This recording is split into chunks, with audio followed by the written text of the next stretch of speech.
Tahukah Anda bahwa setiap pikiran, setiap emosi, bahkan setiap niat yang muncul di hati manusia memiliki frekuensi energi yang dapat diukur?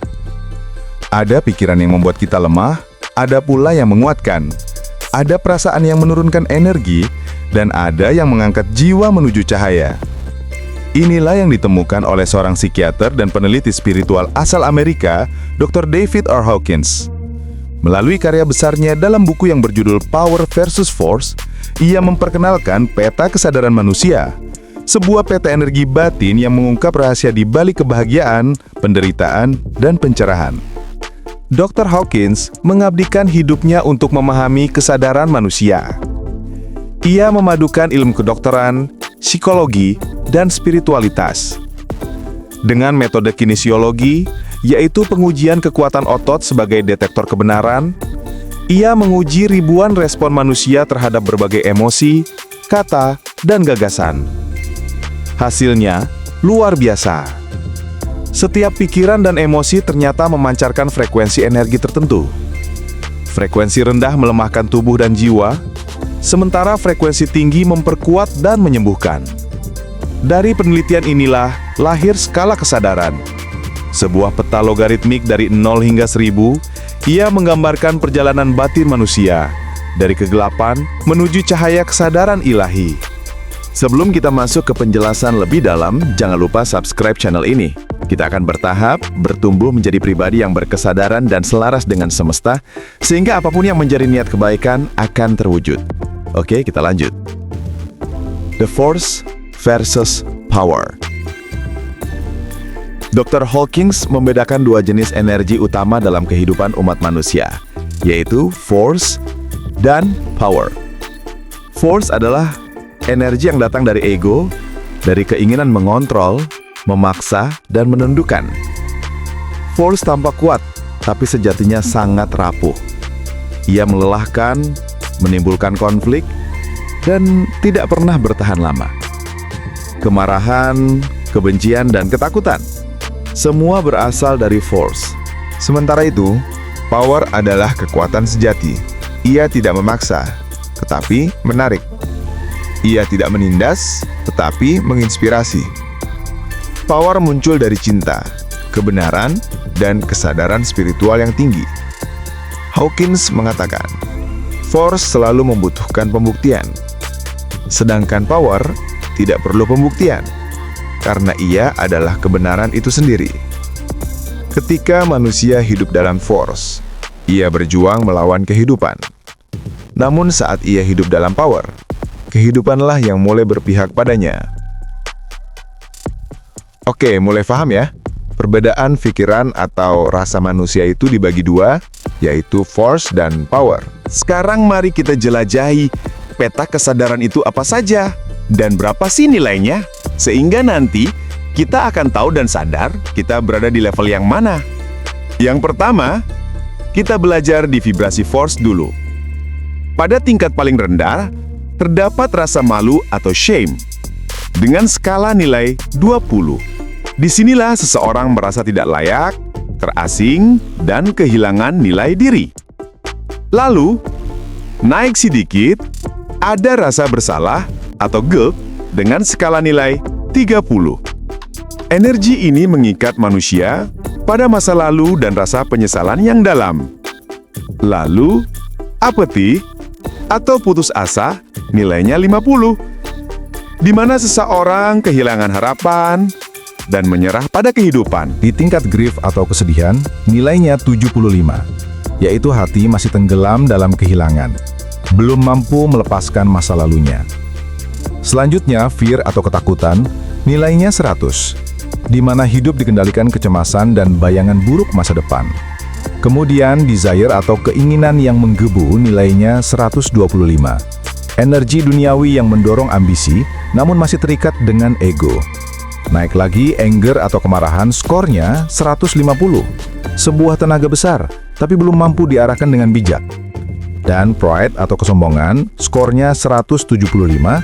Disinilah banyak manusia merasa kuat, tapi sesungguhnya masih dikuasai ego, mengejar nilai tentang diri, mau diakui hebat, dan lain-lain. Semua ini adalah vibrasi atau getaran force, skor di bawah 200. Lalu tibalah pada courage atau keberanian, skornya 200. Inilah titik balik utama. Disinilah kesadaran mulai berpindah dari force menuju power. Seseorang mulai menghadapi hidup dengan kekuatan batin, bukan lagi dengan ketakutan. Naik ke neutrality atau netral, skornya 250. Kita belajar untuk tidak mudah bereaksi dan mulai menerima hidup apa adanya. Tidak berpikir dualitas, netral, tingkatannya lebih tinggi dari mikir positif. Lalu, willingness atau kesiapan, skornya 310. Di mana seseorang terbuka untuk belajar, melayani, dan berkembang. Kemudian acceptance atau penerimaan dengan skor 350, di mana kita menyadari bahwa hidup ini bukan musuh, tapi guru. Naik ke reason atau rasio dengan skor 400, di sini adalah tempat ilmu, logika, dan kebijaksanaan mulai bersinar. Namun pikiran masih membatasi bila belum disertai kasih. Lalu love atau cinta tanpa syarat, skornya 500. Cinta sejati tidak lagi bergantung pada syarat, tidak menghakimi, hanya memberi. Naik lagi joy atau kebahagiaan batin, skornya 540. Tempat syukur dan damai menjadi keadaan alami jiwa. Kemudian peace atau kedamaian, skornya 600. Sebuah kesadaran universal melampaui dualitas. Dan puncaknya ada enlightenment atau pencerahan, skor 700 sampai 1000. Di mana manusia menyatu dengan kesadaran ilahi. Di sini adalah tingkatan para nabi, Buddha, Yesus, dan para sufri sejati. Lalu apa dampak dari frekuensi kesadaran itu? Setiap tingkat kesadaran membawa medan energi berbeda. Orang yang hidup di level rendah memancarkan energi berat, menekan, dan melelahkan. Namun orang yang hidup di cinta, penerimaan, dan damai memancarkan energi yang menenangkan, menyembuhkan, bahkan menginspirasi banyak jiwa. Hawkins menemukan fakta mengejutkan, satu orang dengan kesadaran di atas 600 atau berada di vibrasi power, mereka dapat menyeimbangkan jutaan orang yang masih berada di level bawah. Artinya, semakin banyak manusia yang hidup dalam cinta dan kedamaian, semakin stabil pula energi kesadaran dunia ini. Berikut adalah bukti ilmiah dan spiritual. Walau terdengar spiritual, konsep ini juga memiliki dasar ilmiah. Riset neuroscience menunjukkan bahwa perasaan syukur, kasih, dan damai meningkatkan gelombang otak gamma, frekuensi tertinggi dari kesadaran manusia. Sementara fisika kuantum menunjukkan bahwa kesadaran dapat memengaruhi materi. Pikiran dan emosi kita benar-benar menciptakan realitas yang kita alami. Jadi, ketika kita mengubah tingkat kesadaran, kita sebenarnya sedang mengubah medan energi di sekitar kita. Dan itu artinya, kita mengubah nasib atau takdir. Makanya dalam Islam, Allah tidak akan merubah keadaanmu kecuali kamu merubahnya sendiri. Oke, kita sudah masuk di pembahasan akhir dari video ini. Lalu, bagaimana penerapan dalam kehidupan? Bagaimana cara menaikkan kesadaran kita? 1. Mulailah dari hal sederhana saja. Sadari setiap emosi negatif tanpa menolaknya. 2. Latih rasa syukur setiap hari. 3. Maafkan diri sendiri dan orang lain. 4. Pilih kejujuran, pilih cinta, dan berhenti menghakimi. Di tahap selanjutnya, lakukan meditasi, doa, dan niat baik. Itu juga menjadi jembatan yang kuat untuk naik level kesadaran. Setiap kali kita memilih kasih daripada ketakutan, kita sedang naik satu langkah lebih dekat ke power sejati atau vibrasi power. Kesadaran adalah kunci untuk memahami seluruh alam semesta.